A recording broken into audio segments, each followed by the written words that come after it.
네, 저는 인천 한사랑교회 장익순 목사입니다. 오늘 또 시청자 여러분들과 함께 특별히 절기와 그리스도, 절기와 그리스도에 대해서 공부하겠습니다. 레위기 23장에 보게 되면은 그 7절기에 대한 말씀이 나옵니다. 하나님께서 율법을 주실 때 특별히 이스라엘 백성들에게 7개의 절기를 지키라 이렇게 말씀하셨는데요. 이 절기에 대해서는 특별히 골로새서 2장 16절 17절에 잘 말씀하고 있어요. 이렇게 이스라엘 백성들은 절기를 지키고 또 월삭을 지키고 안식일 등을 이렇게 지키는데 이것들로 인하여 편론하지 못하게 하라 이렇게 말씀하셨으면서 이제 이런 것들은 이러한 절기나 월삭이나 안식일들은 장래일의 그림자다 그렇게 말씀하시고 이제 그리스도가 그 몸이다 이렇게 말씀하셨어요. 그래서 이제 이 절기와 그리스도 제목을 그랬는데 이 절기는 곧 그리스도에 대한 예표였다. 그리스도와 그분의 하실 일에 대한 그러한 이제 모형적인 그런 말씀이 되겠습니다. 그래서 우리가 이 절기를 공부하면 예수 그리스도와 그분의 그 하시는 일에 대해서 잘 이해할 수 있어요. 예. 근데 이제 여기서 중요한 것은 절기는 그리스도를 향하여 이제 있는 그림자라고 했어요. 그렇기 때문에 그리스도가 온 이상 이미 예수님 땅 오셨잖아요. 온 이상 절기를 이렇게 때마다 지켜갖고 이제 행사하는 것은 전혀 의미가 없습니다. 예. 예수님 오신 다음에는 절기 지키는 것은 의미가 없어요. 그러면서도 우리가 절기를 공부하는 것은 이 절기는 그리스도와 그분의 하신 일을 이제 말씀하고 있는 거기 때문에 그리스도와 그분의 하신 일을 이해하는 데 굉장히 도움이 됩니다.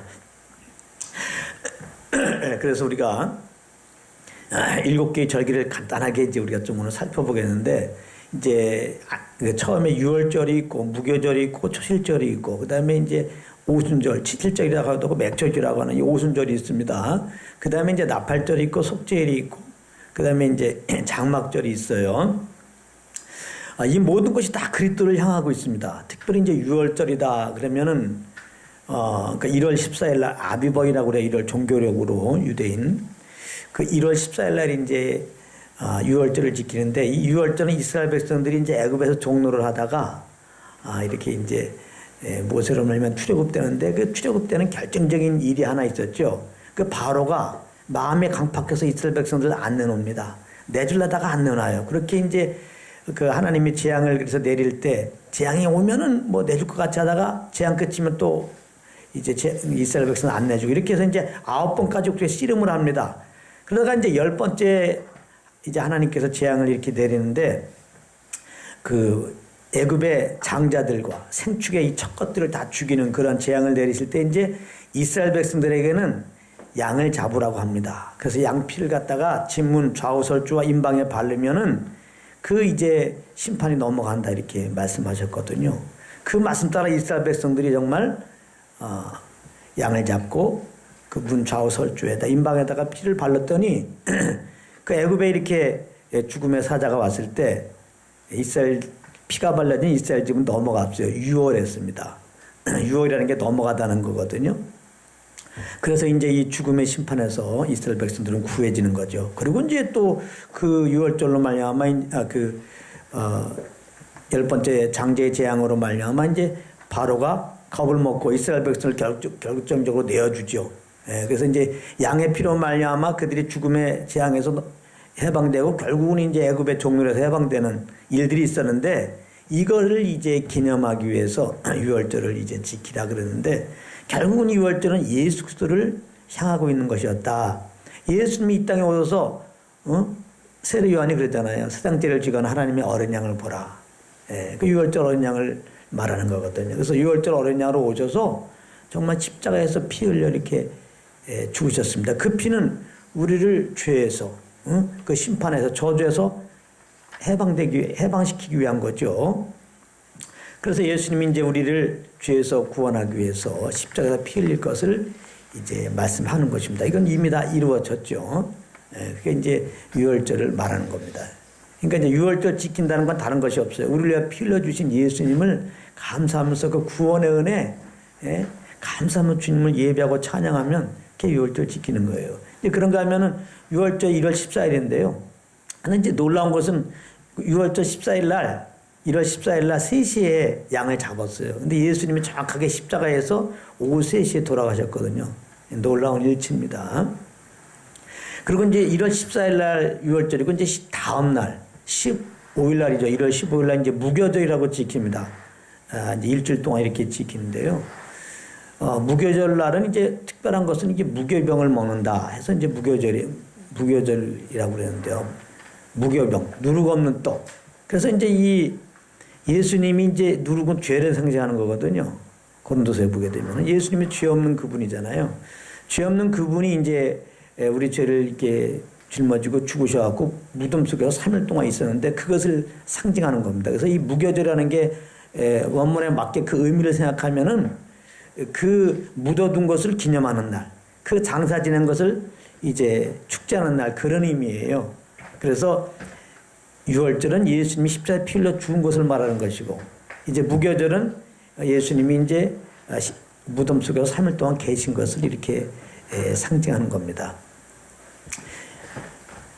그러니까 우리가 이제 무교절 지킨다는 것은 죄 없는 그 예수님이 우리 죄를 위해 십자가에서 죽으시고 이제 4년 만에 있다가 부활하였잖아요. 우리가 그 예수 믿고 이제 그 죄 없는 예수의 생명을 거듭났다는 것을 알고 그 생명으로 사는 것이 무기절 지키는 건데 이 죄 없는 예수의 생명으로 사는 것이 어떻게 하는 거라고요? 늘 말씀드리지만은 우리 안에 오신 거룩한 성령을 쫓아 행하는 것이다. 그것이 이제 우리가 이제 예수 그리스도의 그 거룩한 생명으로 살아가는 것이다. 그랬어요. 이제 그래서 무교절 지키는 것은 의미가 없고 이제 우리 안에 계신 성령을 쫓아 행하는 거. 예수님의 그 의로운 생명으로 새롭게 된 자답게 이제 사는 길, 유일한 길이죠. 이제 그것이죠. 그런가 하면 이제 1월 14일이 6월절이고 15일이 무교절이고 그 다음 무교절 다음 날 16일 날 1월 16일 날 초실절로 지켜요. 초실절. 이제 이 수확한 거, 곡식을 첫 것을 드린다. 그 당시에 이제 보리를 이렇게 수확했거든요. 그 보리 첫 이삭을 드리는 거예요. 이제 요제로 이렇게 흔들어서 드리거든요. 그래서 이제 초실절이라고 그랬는데 이 초실절은 예수님과 어떻게 연결되냐면은 고린도 전서 15장에 보게 되면은 이 그리스도께서 죽은 자 가운데 살아나셔갖고 잠자는 자들의 첫 열매가 되셨다 그래요. 잠자는 자들의 첫 열매가 되셨다. 이 굉장한 의미가 있습니다. 죽은 자 가운데 살아나서 지금 모든 사람이 이제 죽는데 예수님도 이제 우리의 죄를 짊어지고 한번 죽으셨잖아요. 근데 예수님 부활하였어요. 이 말은 뭐 죽은 자 가운데서 부활하는 일이 있다는 겁니다. 예? 그래서 예수님이 부활하셨는데 잠자는 자들의 첫 열매라는 거예요. 이 잠자는 자들이라는 것은 예수 믿고 죽은 자들을 잠잔다고 성경은 표현해요. 예, 이제 누가 지금 잠자고 있는데 내일 안 일어나. 모레도 안 일어나. 그럼 죽은 거죠. 근데 누구 잠자고 있는데 내일 일어나. 그럼 그 사람 잠자는 거예요. 그러니까 믿는 사람들은 잠잔다는 얘기가 죽으면 끝나는 게 아니에요. 부활하거든요. 예. 영원히 부활하거든요. 그렇기 때문에 믿는 자들을 잠자는 자라고 표현해요. 그래서 잠자는 자들의 첫 열매라는 것은 예수 믿고 구원받은 자들이 예수님이 부활한 것처럼 이제 반드시 예수님처럼 우리도 부활한다는 거예요. 할렐루야. 그래서 이 초실절을 바라보면서는 부활하신 예수님을 바라보고 예수 믿고 우리가 그리스도와 연합되었고 우리도 때가 되면 부활한다. 부활의 소망을 가지라는 겁니다. 그러니까 우리가 초실절을 지키는 것은 전혀 의미가 없어요. 부활의 예수를 바라보고 그 예수 믿어서 우리가 영원히 부활한다. 부활의 소망을 갖는 것이 초실절의 의미가 되는 겁니다. 그런가 하면 이제 초실절이 있고 그 다음에 이제 오순절이 있어요. 근데 왜 이제 오순절이냐? 초실절로부터 50일째 드린다 해서 오순절이에요. 그래서 오순절은 또 7일절이라고도 해요. 7.7절. 그럼 왜 7.7절이냐? 초실절로부터 7주 뒤에 플러스 1이죠. 7주 다음 날 드린다 그래갖고 이제 초실절로부터 7주간 뒤에 드린다 해갖고 이제 7일절이라고 그래요. 그 다음에 또 맥주절이라고도 합니다. 맥주절. 맥주절. 이미 이제 아까 말했죠. 보리 수확한 거를 감사하면서 드린다. 그러나 실질적으로 이 오순절도 또 초실절이라고 돼요. 늦은 초실절. 예? 그 1월 달에 드리는 초실절, 그거는 이제 이른 초실절이라고 하고요. 봄에 드리고 이제 오순절날 드리는 거는 이제 여름에 드리는 거죠. 늦은 초실절이다. 이렇게 표현하는데 그때는 사실은 그 밀을 드리는 거예요. 밀 이삭을. 예. 근데 이제 이 7.1절이 굉장한 의미가 있는 게 그 이스라엘 백성들은요, 출애굽한 다음에, 애굽에서 출애굽한 다음에 50일째 되는 날 하나님이 사실은 모세를 시내산에 불러갖고 율법을 주셨어요. 그래서 이제 이스라엘 백성들은 이 7.1절을 율법 받은 날로 기념해서 지켜요. 바벨론 포로 이후에는. 근데 이제 성경을 보게 되면 오순절날 어떤 일이 일어났습니까? 성령이 부어졌잖아요. 자, 근데 예수님이 죽으시고 부활했죠. 부활한 다음에 50일째 지키는 게 이제 오순절이거든요. 근데 정확하게 예수님이 부활하신 다음에 40일 동안 이 땅에 계시고 하늘에 올라가신 다음에 10일 뒤에, 그래서 50일째 되는 날 성령을 보내셨어요. 놀라운 일치입니다. 그래서 우리가 생각할 때 120문도가 간절히 기도했더니 성령이 임했다, 이렇게 보통 알고 있는데 정답은 아닙니다. 네. 하나님이 절기를 통해서 이미 예수님이 죽으신 다음에 40일 동안 계시고 이제 50째 되는 날 하늘에 올라가서 이제 10일 뒤에 성령 보내실 것을 이미 절기를 통해서 말씀해 주셨어요. 그래서 기도를 하든 안 하든 하나님은 그 약속을 따라 50일째 성령을 이제 믿는 자들에게 보내주시는 겁니다. 근데 마침 120문도가 또 예수님 말했죠. 아버지 약속하신 것을 기다리라. 예, 그래서 이제 그들이 간절히 기도했는데 이제 마침 오순절 날이 됐을 때 아버지께서 그 약속한 대로, 절기를 통해 약속한 대로 50일 날 성령을 보내셨죠. 근데 이스라엘 백성들은 출애굽한 다음에 50일절 뭘 받았죠? 율법을 받았죠. 그래서 율법을 받은 것을 이제 그걸 예언약이라고 그러잖아요. 예언약. 예, 이제 하나님이 말씀하신 걸 잘 지키면은 제장나라가 되고 내 백성으로 삼겠다 하면서 이제 율법을 주셨잖아요. 이걸 보고 이제 옛 언약이라고 합니다. 옛 언약이라는 말은 없는데 새 언약이기 때문에 새 언약이라는 말이 있기 때문에 예레미야의 옛 언약이라고 우리가 이제 말씀하는데요. 그 옛 언약 때 이제 십계명을 줬는데 사실은 이스라엘 백성들이 십계명을 못 지켰죠. 그래서 이스라엘 백성 그 옛 언약이 파괴된 겁니다. 이스라엘 백성들이 잘못함으로. 이 옛 언약 아래에 있는 거, 율법을 받고 옛 언약 아래에 있는 것을 갖다가 이제 겨돈으로 주님은 표현하죠. 예. 그래서 이제 이 이스라엘 백성들이 이제 그 우상을 섬겨가지고 율법을 어겨가지고 옛 언약이 이제 파괴되는데요. 그러면서 이제 예레미야 보게 되면 새 언약을 말씀하시거든요. 새 언약. 근데 새 언약의 여러 특징 중에 하나는 이제 이스라엘 백성들 그 마음 안에다가 주의 율법을 두신다는 거예요. 그들의 마음에 새기고. 이 새 언약에서 굉장히 중요한 부분이 바로 이 부분입니다.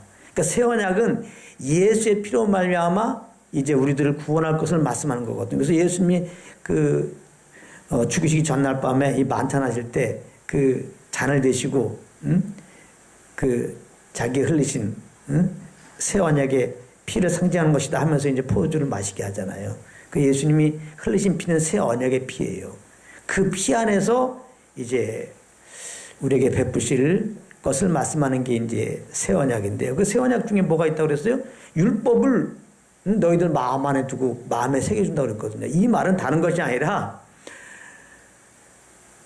우리가 이제 예수 믿었어요. 그 다음에는 하나님의 성령이 이제 우리 안에 오시잖아요. 그러니까 이스라엘 백성들에게 율법을 그 마음에 주고 마음에 새긴다는 건 뭐냐면은 이제 새 언약 아래 있는 자들, 예수 믿고 구원받은 자들 안에 성령을 보내셔갖고 우리가 성령을 쫓으면은 율법의 요구가 이루어지게 하신다. 그 말입니다, 이게. 내가 왜 이걸 또 강조하냐면 많은 사람들이 예수 믿은 다음에 이제 주님을 섬겨야 되는데 어떻게 하는 거냐 할 때 율법을 지키는 거라고 생각한단 말이에요. 근데 그렇지가 않아요. 네, 로마서 7장에 보게 되면은 이제는 율법 조문을 지키는 것은 율법 아래에 있을 때 얘기예요. 네. 사실 율법 조문을 연약한 우리가 지키려면은 지킬 수가 없죠. 죄만 드러날 뿐이죠. 그러니까 율법의 목적은 죄를 깨닫게 함이에요. 그래서 이제 구원의 필요성을 느끼고 우리 죄를 위하여 죽으시고 부활하신 예수님께 나와서 예수 믿고 의롭다함을 얻게 하기 위한 거죠. 그래서 율법은 그리스도께 인도하는 무항선생 역할이에요. 그 정도지 그걸 지켜서 구원받으라고 준 것은 절대 아닙니다. 그런데 많은 사람들이 오해하고 그래서 예수 믿고 구원받았어. 그럼 구원받은 다음에 어떻게 주님 섬기냐 했을 때 또 율법을 지키자 그런단 말이에요. 그러나 생각해 볼 때 구원받기 전이나 구원받은 후나 우린 연약해서 못 지켜요. 그래서 구원받은 다음에 율법 지키는 것이 주님 섬기라고 그런 거라면 우리는 절대 주님을 못 섬겨요. 또 어떤 분은 이렇게도 말해요. 예수 믿고 구원받은 다음에 율법을 잘 지켜야 하는데 못 지키면 또 지옥 간대. 구원이 취소된대. 그렇게 된다면 예수 믿고 구원받으면 우리들은 100%다 구원 취소돼요.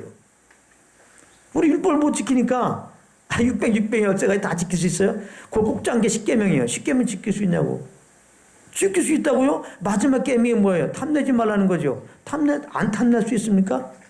사람은 죄성 중에 하나가 뭐예요? 식인데. 나보다 좋은 거 있으면 막 탐이 나잖아요. 여기서 자유할 사람이 없어요. 그러니까 예수님의 산상수훈 준 거는 율법을 더 강화시킨 거예요. 응? 율법을 주신 온전한 목적을 성취하러 오신 거 아니겠어요? 그래서 율법은 간음하지 말라고 그랬는데 행위로. 그 정도가 아니에요. 예수님은 여인을 보고 음욕 품어도 죄라는 간음이라는 거예요. 여기서 자유할 사람이 어디 있어요? 그러니까 예수님이 그 말씀 준 거는 여인을 보고 음욕 품지 말고 살아라 그 말이 아니에요. 물론 우리는 그렇게는 살아야 되지만 우리 보고 그렇게 하라는 얘기가 아니에요. 우리는 여인을 보고 음욕 품는 죄인이라는 것을 알려준 거예요. 그래서 나를 믿으라 이 말입니다. 그걸 지켜서 구원받으려고 하지 말고 또 구원받은 다음에도 그걸 지키는 게 거룩한 삶이라고 하지 말고 그럼 우리 거룩한 삶 못 살아요. 나를 믿고 그 다음에 나를 믿었다면은 내가 거룩한 영을 본다고 약속하시고 하나님이 정말 오순절로 성령 보내셨잖아요. 이제 예수 믿는 자들의 성령이 이제 우리 안에 다 오신단 말이에요. 그래서 이제는 이 성령을 쫓아가면은 이 율법의 요구를 이루어지게 하는 거예요. 율법의 요구는 궁극적으로 뭐예요? 사랑이에요, 사랑. 율법의 요구는 사랑이에요. 구약 그 613가지 율법을 짜면 10계명이라 했죠. 10계명을 짜면 하나님 사랑하고 이웃 사랑이에요. 이걸 꼭 짜면은 사랑이라 그거예요. 그래서 옛 계명이나 새 계명이나 똑같은 거예요. 예수님은 새 계명 주셨잖아요. 내가 너를 사랑한 것처럼 서로 사랑하라. 사랑인 거예요. 예. 근데 이 사랑을 우리가 어떻게 지키냔 말이에요. 하나님을 마음과 뜻과 정성을 다해 어떻게 사랑하냔 말이에요. 이웃을 내 몸과 같이 어떻게 사랑하란 말이에요. 예수는 원수를 사랑하라는데 예? 원수를 어떻게 우리가 사랑하냐 이 말이에요. 그러니까 옛 계명이나 새 계명이나 내 힘으로 할 수 있는 게 없어요.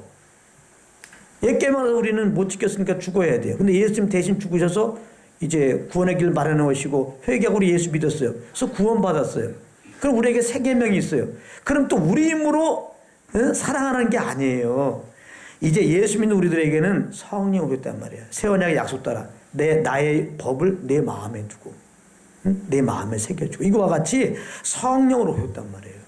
그래서 우리가 성령과 교통 속에서 예수 그리스도의 은혜와 하나님의 사랑을 알고 이제 성령을 쫓아간다는 것은 그 주님이 나에게 베푼 그 사랑으로 말하고 행하는 거예요. 그래서 그 성령을 쫓아 행하는 것 자체가 하나님의 율법의 요구, 그 사랑으로 사는 것이 되는 거예요. 그래서 예수 믿고 구원받는다면은 성령과 교통 속에서 하나님의 사랑을 알고 성령을 쫓아가는 것, 그 사랑으로 행하는 게 중요한 것이지 그게 주님 섬기는 것이 율법의 조문을 우리가 잘 지켜드리는 것은 아니다. 내가 늘 말하지만 요즘 교회는 율법도 얘기 안 해요. 교회법을 강조합니다. 11조 잘 내고 주일성도 잘하고 숭상봉사 잘하면 주님 잘 섬기는 거다. 그렇지 않습니다. 이런 거 잘해도요 주님 전혀 안 섬길 수 있어요. 구원받지 않을 수도 있어요. 내 의로 할 수 있기 때문에 그렇습니다. 물론 이런 거 중요한 거지만 우리가 예수 믿은 다음에 성과 교통 속에서 하나님의 사랑, 예수 그리스도의 십자가는 하나님의 사랑을 하고 감사함으로 우리가 이제 성령 인도함 따라 주일날 나오고 이렇게 예물 드리고 맡은 일하는 건 너무나 귀한 일이죠. 예? 그래서 우리가 구원받은 다음에 알아야 될 것은 법정 관계에서 벗어나서 사랑의 관계가 됐다는 것을 꼭 기억해야 돼요. 그래서 주님과 교통 속에서 그 사랑으로 말미암아 이제 행할 때 그것이 주님 섬기는 거다. 이렇게 정리하고요. 자, 그러면 우리가 어디까지 했어요? 유월절 했습니다. 예수님의 십자가 피 흘리심. 무교절 했습니다. 이제 무덤 속에 3일 동안 계신 거. 초일절 했습니다. 이제 부활하신 거. 그 다음에 50일째 부활한 다음에 50일째 이제 성령 오시는 거 오순절이라고 그랬어요. 오순절. 자, 그래서 이제 그 다음에 오순절이 있고 넉 달 지나가지고 7월달로 갑니다. 티시령이라고 그러는데요. 7월 1일 날 나팔절이 있고요. 7월 10일 날 속죄일이 있고요. 7월 15일 날 이제 장막절이 있어요. 근데 이 절기들은 예수님과 연관되는데 지금 오순절까지는 이미 다 이루어진 거예요. 6월절은 예수님의 피 흘리심. 다 예수님이 2000년 후서 피 흘리셨죠. 그다음 무교절, 무덤 속에 3일 동안 있는 거. 예수님이 3일 동안 있었죠? 무덤에. 그다음에 초실절, 그다음에 잠자는 자의 첫 열매로 부활하였죠? 부활 때 이미 됐어요. 오순절로 성령 보내셨죠? 이제 하늘에 올라가셔갖고 이제 이미 다 이루어진 거예요. 오순절까지는. 그리고 그런 나머지 3개, 나팔절, 이것은 예수님의 재림을 말하는 거거든요. 속죄일, 이스라엘이 민족적으로 속죄 은총을 받고 돌아온다는 예언의 말씀입니다. 그 다음에 이제 장막절, 이건 천년왕국과 새하늘과 새 땅에서 우리가 영원히 장막에서 하나님과 거하는 걸 말하는 거예요. 이건 아직 안 이루어졌어요. 그러나 앞에 4절기가 이루어졌기 때문에 반드시 뒤에 3절기도 반드시 이루어질 것입니다. 할렐루야. 앞에 4절기는 예수님이 이미 이루셨고 뒤에 3절기는 예수님 반드시 이루실 거예요. 그런데 반드시 이룰 것인데 예수 믿는 자들에게는 우리 심령에 앞으로 이실 역사적으로 이루실 3절기도 이미 이루어졌어요. 결국 나팔절 주님이 이 땅에 오신다는 건데 예수 믿는 우리들 가운데 성령으로 오셨잖아. 그렇죠? 그 다음에 이제 속죄일은 이렇게 우리의 죄가 완전히 사함받는 날이거든요. 우리 예수 믿는 자들은 죄와 불법을 하나님이 기억지도 않잖아요. 단번 속죄, 예수님에게 단번 속죄 은혜로 말미암아 우리가 영원히 죄 사함 받았잖아요. 네. 이미 우리 믿는 자들의 심령 안에 이미 이루어진 거예요. 그 다음에 이 장막절은 주님과 영원히 거하는 건데요. 우리 안에 오신 성령님이 영원히 우리와 함께 하거든요. 할렐루야. 이런 부분들 우리가 알고, 역시 장막절, 속죄일, 나팔절, 그거 절기를 지키는, 그런 행사하는 것은 전혀 의미가 없어요. 우리 안에 이제 오신 성령님과 예수님 대한 오신 걸 인정해드리고, 나팔절이죠. 그 다음 죄사함 받는 거 확신하고, 속죄일이죠. 이제 성령과 교통하는 거, 장막절이죠. 그러니까 주님과 함께 동거하고 살면, 이제 나팔절, 속죄일, 또 장막절 다 이루어지는 삶이에요. 할렐루야. 이게 중요한 거, 이런 게 중요한 거지, 절개 지키는 거 의미 없는데요. 자, 그러면 그래도 이제 좀 자세히 조금 더 살펴보면요. 자, 오순절이 있고 이제 넉 달 지나갖고 나팔절이 있거든요. 이 넉 달의 기간이 뭐냐 이 말이에요. 이걸 보고 이제 넉 달 기간이다 이렇게 제가 말씀드리고 싶은데, 이스라엘 백성들을 보면 오순절과 나팔절 이 넉 달 기간이 한창 농사 짓는 기간이에요. 땀 흘리면서. 예, 농사하고 막 추수하는 기간이에요. 그러니까 우리는 절기 시점으로 오면은 어느 시점에 있어요? 오순절과 나팔절 사이에 어느 기간에 있는 거예요. 그죠? 나팔절은 주님의 재림을 말하는 거 아직 안 오셨잖아요. 그러니까 나팔절과 오순절이 이미 성령의 오순절날 임하셨고, 그러니까 우리들은 지금 오순절과 나팔절 사이에 어느 날 이렇게 있는 건데, 예수님은 그러면 나팔절과 오순절 사이에 지금 무슨 일을 하느냐? 성령으로 임하셔서 성령으로 말미암아 예수가 그리스도다, 예수의 복음을 증거하시고 예수 그리스도의 복음으로 말미암아 영혼들을 추수하는 시간이에요 지금. 할렐루야. 그래서 지금이 은혜를 받을 만한 때에 구원은 아니다 그렇게 말하는 거예요. 그러니까 이 넉 달간 예수님이 지금 하시는 일이 뭐예요? 성령을 보내서 성령으로 말미암아 죄와 의와 심판에 대해서 말씀하시고, 특별히 예수가 그리스도라고 말씀하시고, 그 예수 믿으면 죄사 안 받고 영생 얻는다는 이 복음을 전해주는 때이기 때문에, 우리가 이런 흐름을 안다면 우리는 늘 성령과 교통 속에서 무엇을 하는 거예요? 영혼들에게 복음을 증거해야 되는 거예요. 할렐루야. 예, 우리가 지난 시간에 이제 또 이 화목하는 직장에 대해서 공부했는데요. 그래서 지금 우리가 이 성령의 인도함 그러는데, 결국 성령의 인도함을 받으면은 영혼 구원을 향하게 돼 있어요. 성령 인도함 받으면 주님 우리에게 베푼 사랑으로 용서하고 이해하고 허물 덮고 그러거든요. 근데 가만히 보게 되면은 이렇게 연약한 영혼들을 이해하고 용서하고 품고 참는 이유가 다 뭐예요? 그래서 결국은 예수의 그리스도의 복음을 증거하려고 그렇게 되는 거예요. 예, 그래서 우리가 늘 성령과 함께 예수님이 지금 구원하는 일들을 베푸시는 거거든요. 때를 어떤 일 먹었든지 그냥 담대히 성령님 의지하고 예수가 그리스도심을 증거하면 우리는 그냥 물 주고 씨 뿌리는 거예요. 잘하게 하신 분은 주님이에요. 할렐루야. 그러니까 우리는 그냥 복음을 증거하면 하나님이 전대 미련한 걸 통하여 믿는 자들을 구원하는 걸 기뻐하세요. 우리가 예수의 복음을 때를 어떤지 뭐든지 예수가 구원자라고 막 전하면은 이제 하나님이 준비된 영혼들, 구원하기 원하는 영혼들 그걸 듣고 믿음 갖고 이렇게 구원받도록 그렇게 하세요. 할렐루야. 예, 아주 기회를 타서 우리가 복음 증거하고, 우리가 여러 가지 지금 찬양도 배우고 있는데, 이제 이것도 다 복음 증거를 위해서 이제 사용하는 도구로 이제 되었으면 좋겠습니다. 자, 그다음에 그렇게 이제 넉 달 기간 끝나고서 7월 달로 가면 이제 뭐가 있냐면 나팔절이 있어요. 7월 1일 날 종교력입니다. 그래서 6월절은 사실 우리나라로 말하면 음력 같은 거예요. 종교력으로 사실은 음력 신정이라고 볼 수 있어요. 6월절이는 달이 그 해의 첫 달이 되게 하라고 그랬거든요. 그러니까 6월절이 이제 음력으로 이제 음력 이제 설날이 되는 겁니다. 이스라엘 백성들이 의미가 있죠. 주에서 구원받은 날이니까 6월절이 그런 게 아니면은 이 7월 1일 나팔절도 의미가 있는 거예요. 이거는 신정과 같아요. 우리로 말하면 신정. 신정과 같아요. 그러니까 민간력이 있고 이제 종교력이 있거든요. 유대인들은 민간력으로 오면 이게 신정에 해당돼요. 7월 1일. 그러니까 나팔절은 또 새로운 거잖아요. 우리 믿는 자들에게는 정말 완전한 구원을 받아서 이 몸이 영화로운 몸이 돼서 그리스도와 영원히 살게 되는 거잖아요. 뭐 영원한 세계로 들어가는 거잖아요. 그런 의미 이제 신정, 새해가 되는 거죠. 그래서 이 새해를 알리는 나팔 부는 거예요. 나팔절은. 그러니까 나팔절 7월 1일이잖아요. 이스라엘은 월삭이라고 하고 매달 첫날, 매달 첫날 이렇게 하나님께 제사를 드렸어요. 그 절기를 지키 그걸 보고 월삭이라 그래서 월삭 때는 항상 나팔을 부르는데 7월 1일 날은 예수님의 제 이름을 상징하니까 특별해 갖고 그때 양각 나팔을 특별히 불었어요. 그래서 하루 종일 이제 이렇게 나팔 부는 사람이 나팔을 부는데요. 그 나팔을 불게 되면 이스라엘 백성도 이제 그동안에 넉 달 동안 일했잖아. 일한 걸 다 내려놓는 겁니다. 안식과 축제의 절기가 되는 거예요. 나팔절이. 근데 이제 나팔절의 이 특징 중에 하나는 뭐가 있냐면은 물론 이제 7월 1일이지만은 그들은 음력으로 그러니까 태양을 기준이 아니라 달을 기준으로 해서 그들은 이제 절기를 지키거든요. 종교력으로. 그러니까 음력이라고 해서 매년 다르잖아요. 우리나라도 음력 보면 매달 음력은 이제 태양력으로 보면 매달 다르잖아요. 그리고 그 당시는 이 달을 뜨는 거를 눈으로 보고 측정했거든요.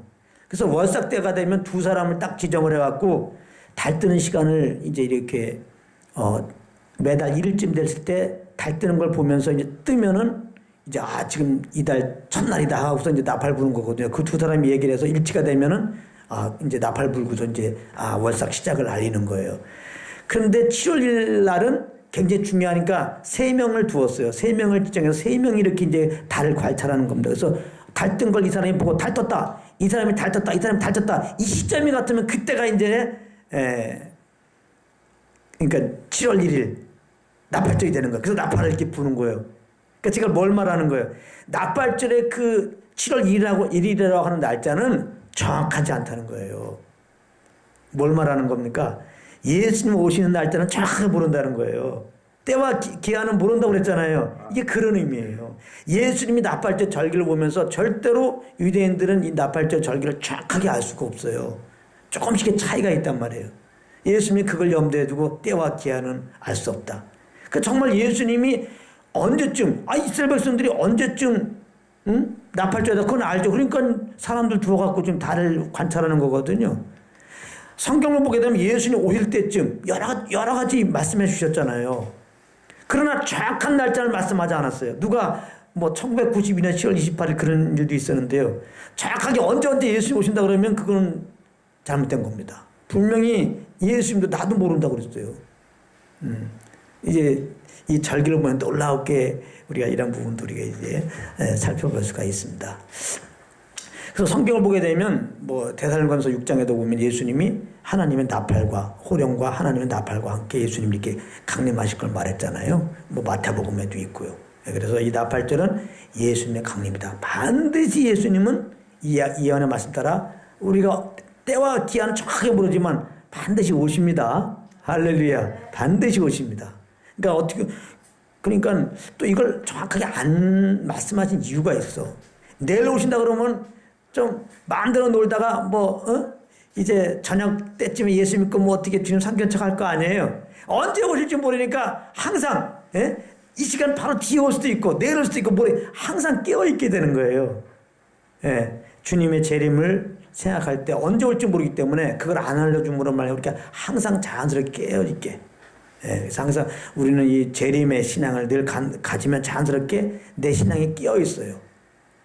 주님의 오심을 바라볼 때 내 신앙이 끼어 있게 돼 있어요. 그럼 내 신앙이 끼어 있는 게 뭐야? 다른 거 없어요. 예수님이 이미 오셨다고 했죠. 믿는 자들에게는. 이미 오신 주님과 동행을 하게 되면 성령님은 다시 오실 주님을 바라보면서 그 거룩한 주님이 신랑으로 오는 거 아니에요. 우리 믿는 자들에게는. 신랑을 맞이할 신부 준비인데 신부 준비가 다른 게 없어요. 거룩한 성령을 쫓아 사는 것 자체가 신부 준비고 이거 자체가 주님의 재림을 대비하는 거예요. 성령을 쫓는 것이 주님 다시 오실 주님을 늘 기대하게 만드는 거예요. 할렐루야. 사랑하는 사람 기대하며 사는 게 얼마나 좋아요. 이제 사랑하는 그 애인이 군대 가서 먼저 내가 휴가 나가. 그런 거 얼마나 기다리겠어요.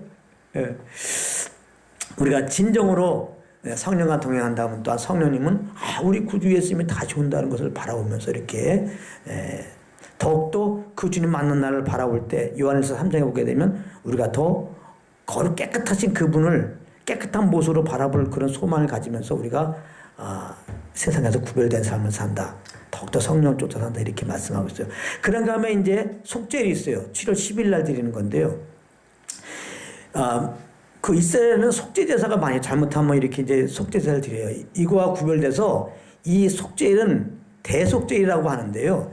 이 대속죄일의 특징은 1년에 한 번씩 이 대속죄일에는 대제장이 성막이라는 곳이 있잖아요. 하나님 임재하시는 곳. 구체적으로 어디에 임하냐면은 이제 휘장이 있고 앞에가 성막이고 이제 뒤쪽이 이제 지성소잖아요. 앞에가 성소고 뒤에 이제 지성소인데 하나님은 지성소에 임해요. 지성소에 구체적으로 이제 지성소에 보면 법궤가 있어요. 법궤 뚜껑, 그 속죄소라고 그래요. 거기에 이제 대제장이 1년에 한 번씩 딱 짐승의 피를 가지고 들어가서 거기다가 피를 뿌려요. 법궤 앞에도 뿌리고 법궤 뚜껑에다 뿌려요. 그러면 이제 하나님이 그 피를 받으셨으면 거기에 이제 임하십니다. 성막 위에도 임하고 그 속죄소에 임해요. 그래서 이제 제사장에게 말씀하시면 이스라엘 백성들에게 그걸 전달하면 하나님 우리 죄를 용서해 주셨다. 그리고 말씀하셨으면 그 말씀으로 기뻐하면서 이제 또 그들이 힘을 얻고 이렇게 주님 섬기는 일들을 하는 거거든요. 대제사장이 1년에 한 번씩 들어가는 날 속죄일 때. 근데 사실은 속죄일 때는 대제사장이 한 번 들어가는 게 아니라 사실 2번 들어가요. 자기 자신이 연약하잖아요. 자기의 죄를 위해서 또 자기 집안 식구들의 죄를 위해서 한 번 들어가고 그 다음에 이제 이스라엘 백성들의 죄 사함을 위해서 이제 들어가는데요. 이거는 예수님과 어떻게 연결되겠어요? 당연히 예수님 뭐라고 그랬어요? 큰 대제사장이라고 했잖아요. 할렐루야. 아론과 그 아론의 반차를 따라서 제장에 세웠잖아요. 대제장이. 근데 이들은 연약해요. 그래서 벌써 자기 죄 때문에도 이제 이스라엘 백성들에서 제사 지기 전에 먼저 제사를 드려야 되잖아요. 그리고 또 죽잖아요. 그럼 대제사장이 바뀌잖아요. 이런 거에 비해서 예수님은 아론의 반차가 아니고 멜기세덱의 반차로 왔다고 그랬죠. 구별된 예수님은. 그래서 예수님은 이제 이 십자가에서 단번 속죄가 되셨죠. 단번 속죄 그 몸이 한 번 딱 그 피 흘려 죽으신 거예요. 그리고 이제 부활하시고 그 피를 가지고 참 성소에 들어가신 거거든요. 예수님은 다시 죽으실 이유가 없어요. 그래서 우리가 십자가에 피 흘려 죽으시고 부활하신 예수를 믿으면은 그 예수 그리스도의 부활의 효과는 영원한 죄사함이에요. 다시 죄를 해야 죄사 드릴 게 없어요. 예수 믿은 자들은. 아멘. 그러니까 영원히 죄사함 받았고 영원히 구원받은 겁니다. 예수는 다시 죽으실 이유가 없어요. 이제는. 할렐루야. 자꾸 요즘에 예수님이 구원받아도 잘못하면 지옥 간다 그러는데 그렇지가 않아요. 우리가 잘못한 것 때문에 지옥은 안 가고 정죄받지 말라고 그랬잖아요. 그러나 잘못하면은 예수 믿으면 이제 하나님 우리 아버지가 되고 자녀가 됐는데 이 교제가 막히는 거예요. 교제가 막히면 예배가 안 되잖아요. 그래서 잘못하면 교제 회복을 위한 자백이죠. 자백 차원에서의 회개지 내가 잘못하면 지옥 가게 생겼네. 다시 또 천국 보내주십시오 하고서 회개하고 관계 맺으려고 하는 게 아닙니다.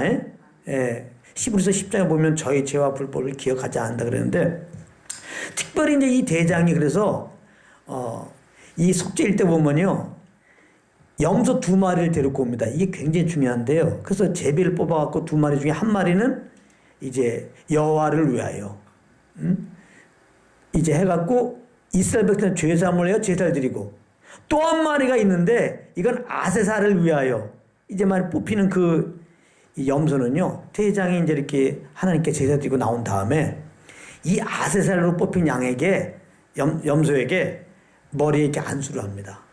예. 그러면 이스라엘 백성들 대표로 해서 제사장에 이렇게 안수를 하면은 이스라엘 백성들 죄가 염소에게 다 전가가 돼요. 그러니까 염소가 졸지에 이스라엘의 죄를 짊어지는 겁니다. 그래서 그 다음에 이 아세살 양을 어떻게 하냐면 사람을 시켜서 광야로 내보내요. 먼 광야로 보내갖고 이제 풀어놓습니다. 그러면 염소가 어떻게 되겠어요? 떨어져 죽든지 짐승 밥이 되든지 아주 비참한 죽음을 맞이하죠. 제가 볼 땐 짐승이 막 뜯어먹혀서 죽게 될 겁니다. 그런 아세살 염소가 뭐냐? 예수 그리스도를 말하는 거거든요. 할렐루야. 예수님이 영문 밖에 나가셔서 그 십자가에서 처참하게 찢겨 죽으셨잖아요. 그걸 말하는 거예요. 근데 여기서 더 중요한 건 뭐냐면은 이 아세살이 이제 이스라엘의 그 죄를 짊어지고 이제 광야로 가잖아요. 이건 뭐예요? 이스라엘의 죄가가 지금 멀어지고 있다는 거예요. 아까도 말했죠. 예수의 피로 우리의 죄와 불법을 하나님이 기억하지도 않는다고. 아세살 양은 광야로 가서 죽어요. 다시 돌아오지 않아요. 이스라엘 죄가가 완전히 옮겨진 겁니다. 예수님이 우리 죄를 짊어지고 십자가에 피 흘리심으로 말미암아 우리 죄가 완전히 사함받은 걸 말하는 거예요. 할렐루야. 아멘. 그래서 이 아세살 염소가 그래서 또 의미가 있고요. 그러면 이제 마지막에 이제 장막절이 있어요. 장막절도 이름이 한 3개가 되죠. 왜 장막절이냐면 이스라엘 백성들이 광야에서 장막을 치면서 이렇게 지냈잖아요. 그때 하나님이 그들과 이렇게 함께하면서 보호해 주시고 어려울 때마다 외적에서도 침범에서도 보호해 주시고 막 물 없을 때도 물 생기게 하시고 40년 지날 때 뭐예요? 발도 부르트지 않고 옷도 헤어지지 않는다 이렇게 말씀하셨잖아요. 이렇게 장막에서 함께 하시는 그 주님을 기념하는 거거든요. 그러나 이 장막절은 미래적인 의미가 있어요. 과거적인 의미는 이렇게 장막에서 40년 장막 생활 때 함께 하시면 지켜주신 주님이고, 미래적으로 보면은 바로 이렇게 예수님이 이 장막절은 다시 오셔가지고 이 땅에서 1000년 동안 왕으로 하신다고 그랬거든요. 그때 우리와 정말 함께 하시는 거예요. 그 다음에 새하늘과 새 땅, 영원한 새하늘과 새 땅에서 이제 그 장막에서 주의 백성과 영원히 거한다고 그랬잖아요. 그걸 말하는 거야. 천년한 것과 새하늘과 새 땅, 영원한 새하늘과 새 땅에서 우리와 영원히 거하시는 그 주님을 이제 상징하는 것이 이제 이 장막절인데, 또 초막절이라고 돼요. 왜 초막절이라고 그러냐면 이 장막절이 되면은 그 이스라엘 백성들이 7일 동안 풀과 나무로 초막을 이렇게 만들어요. 그래서 거기서 지냈어요. 그러면 이제 거기서 초막에 있을 때 이제 부모님들이 이렇게 이스라엘 백성들 하나님이 이렇게 광야에서 인도하고 얘기하면서 그 은혜를 기억하면서 하나님의 은혜를 되새기는 그런 시간이거든요. 그래서 이제 초막절이에요. 그 다음 가면은 이 장막절은 수장절이라고도 해요. 수장절. 이미 다 수확해갖고 창고에다 집어넣고 이 장막절 지키거든요. 그래서 수장절이라고 그래요. 그래서 이 수장절은 진짜 안식의 날이고 평강의 날이고 축제의 날입니다. 이미 다 농사를 다 끝내버렸어요. 아주 그냥 농사 진 거를 갖다가 아주 창고에 다 쌓아놨어요. 그게 장막절이에요. 그러니까 이제 예수님이 이 땅에 오셔서 이제 1000년 동안 왕노를 하시고, 그 다음에 이제 새하늘과 새 땅에 우리를 두셔가지고 영원히 장막에서 하나님과 거할 때 우리는 할 게 없다는 거예요. 아무것도. 그래서 예수님이 특별히 요한복음 7장에 보게 되면 장막절날, 명절 끝날, 그 외쳐 가라사대 목마른 자는 나와 함께 와서 마시라 그러잖아요. 이거는 믿는 자에 받을 성령을 가르쳐 말한 거라. 그 배에서 생수강이 넘쳐나라 막 그러잖아요. 이게 장막절이거든요. 이스라엘 백성들은 장막절에 어떤 일을 행했냐면 실로암에 가갖고 물을 떠다가 이렇게 제다에다가 물을 부었어요. 그는 죄사함의 은혜에 감사하고 이제 더욱더 성령 충만함을 구하는 어떤 것이겠죠. 그런 의식을 하는 그 앞에서 예수님 말씀한단 말이에요. 목마르거든 나에게 오라. 민자에 받을 성령이다. 배에서 생수강이 넘쳐나이라. 그러니까 아까 말했잖아요. 예수 믿는 구원받은 우리들 안에는 이미 장막절이 졌다고요. 하나님이 우리를 장막 삼아 우리 안에 거하였잖아요. 예수 믿고 구원받은 우리들 안에. 아멘. 장막절은 이스라엘 백성이 출애굽해갖고 광야에서 40년 동안 하나님과 장막 가운데 거한 걸 기념하는 거라니까요. 우리를 장막 삼아서 하나님이 거하셨잖아요.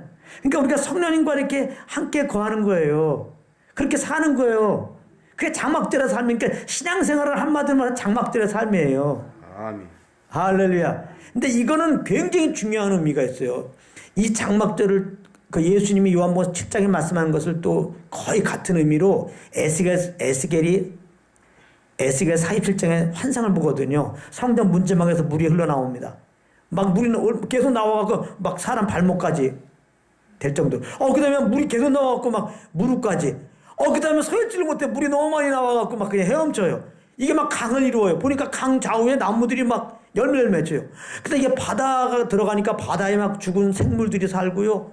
바다 근처에 나무들이 막 달마다 열매 맺히는데 이게 약재료가 되는 거예요. 근데 계시록에 보게 되면 달마다 열매 맺힌다고 그랬잖아요. 자, 아담과 하와가 죄를 범한 다음에 저주받을 때 뭐야? 땀 흘리면서 수고해서 막 해도 열매 안 맺히고 엉겅퀴가 맺힌다고 그랬죠? 이 땅에 예수 없이 사는 사람은 수고와 슬픔 뿐이에요. 예수하는 사람은 이런 땀 흘릴 필요 없어요. 주님이 다 해주시니까. 이게 장막절의 의미거든요.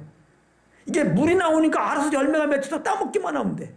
할렐루야. 천국에 가면은 달마다 실과 열매서 따먹기만 하면 돼. 안식이거든요. 하나님이 궁극적으로 우리를 만드신 이유가 안식하라는 거예요. 아담과 하와가 지음받고 다음날 뭐예요? 안식일이잖아. 예수님이 수고하고 묵은 자들 다 내게로 오라. 쉬게 하리라. 그러니까 신앙생활은 절대 우리의 어떤 어깨에 힘이 들어갈 게 없다는 거예요. 신앙생활은 보고만의 삶은 내 안에 계신 성령을 쫓아만 하면 되는 거예요. 그것은 물론 내가 무엇을 하더라도 그건 일이 아니에요. 성령님과 함께 하면은 내 의로할 때 그는 힘이 되고 정말 내 자랑도 되고 그래서 이제 정죄도 하는 거고 또 신앙생활은 힘든 거죠. 그래서 장막의 삶, 성령님과 함께 동행하며 살면 이건 구원의 감격 가운데서 주님이 다 행하신 것을 알고 또 행하실 것을 믿고 다 주님께 맡기고 감사함으로 그냥 성령을 쫓아서 하는 거니까 무엇을 하든지 그것이 더 주님을 아는 것이 되고 정말 그 주님께 영광 돌리는 그것이 돼요. 그래서 성령과 동행하면 어디 있든지 하나님 나라고 그러나 이제 앞으로 이루실 그 나팔절 되면 이제 예수님 아무튼 이렇게 오시고, 아까 좀 속죄일 때 하나는 더 빠졌네. 우리는 이렇게 죄산 받은 거고 이스라엘 백성들은 그 환난기가 있거든요. 환난기 어느 날 그 스가랴 말씀에 있는데 온 이스라엘이 회개의 선물이 터져갖고 이스라엘에 지금 1%도 안 되지만 예수 믿자들이 저들이 회개하고 그들이 찌른 예수를 보고 예수를 구주로 영접해서 민족적인 죄산 받는 날을 약속하셨거든요. 이 속죄일은 대장이 이렇게 제사 드릴 때 온 이스라엘이 민족적으로 죄산 받는 날이에요. 그런 의미가 있습니다. 그래서 우리가 이제 짧지만은 일곱절기를 다 살펴봤어요. 이미 이것은 그리스도로 말미암아 이루어질 것인데 이루어진 것뿐만 아니라 이루어질 것도 우리 믿는 자들에게 이미 이루어진 것이에요. 한마디로 말해서 성령과 동행함으로 구원의 예수님을 감사하며 이제 그분을 쫓아 사는 것이 절기를 지키는 의미지 이제 와서 뭐 절기 지키고 행사하는 것은 아무 의미가 없다. 성령을 쫓아 행함으로 더욱더 그리스도의 은혜에 감사하고 그 주님을 증거하고 하나님 나라의 그 영원한 주님과 영원히 거할 그 소망 중에 사신 여러분들 되기를 예수님을 축복합니다. 아멘.